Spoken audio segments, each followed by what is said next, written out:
Guys, welcome back to my channel. চলে এসেছি আবার একটা রান্নার রেসিপি নিয়ে। হ্যাঁ, বর্ষার দিনে খিচুড়ি খেতে আমার তো ভীষণই ভালো লাগে, তাই চলে এলাম খিচুড়ির রেসিপি নিয়ে।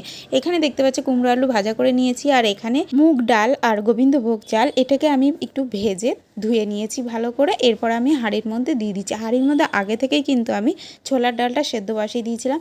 তারপরে আমি দেখো লঙ্কা চিড়ে দিয়ে দিয়েছি কটা, তার মধ্যে লবণ হলুদ দিয়ে দিলাম। এরপরে দেখো কুমড়ো আলুটা কিন্তু ভেজে রেখেছিলাম যেটা, সেটা দিয়ে দিলাম। হলুদটা দিতে একটু দেরি হয়ে গেছিলো, কারণ গুড্ডি কান্না করছিল, তো সেই জন্য, কারণ ও ঘুমোয়নি তার জন্য। আর তোমরা হয়তো অনেকেই ভাবতে পারো যে বর্ষা এখন নেই, এখন খিচুড়ি হচ্ছে। আসলে এটা আমার অনেক আগের দিনে, যখন কিছুদিন আগে বর্ষা হচ্ছিল তখন এই ভিডিওটা করা হয়েছিল, বাট কারণ এডিটিং করার টাইমই পাচ্ছিলাম না আমি, তো সেই জন্য তাই এখন এই ভিডিওটা পোস্ট করেছি। তো এইদিকে দেখতেই পাচ্ছ ফোড়নের মধ্যে সব আমার রেডি করা হয়ে গেছে। ফোড়নে দিয়েছিলাম শুকনো লঙ্কা, তেজপাতা, আদা জিরের পেস্ট, তারপরে ধনের গুঁড়ো, ঘি, এগুলো দিয়ে খিচুড়ির মধ্যে তারপরে আমি দেখতে পাচ্ছ দিয়ে দিয়েছি।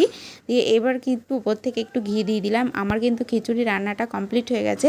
তোমরা কে কে এইভাবে রান্না করে খাও তো আমাকে অবশ্যই কমেন্টে জানিও। আর সাথে ছিল ইলিশ মাছ ভাজা, পটল আর পাঁপড়। তো এই যে ফাইনালি দেখতে পাচ্ছ। চলো আজকের মতো বাবাই।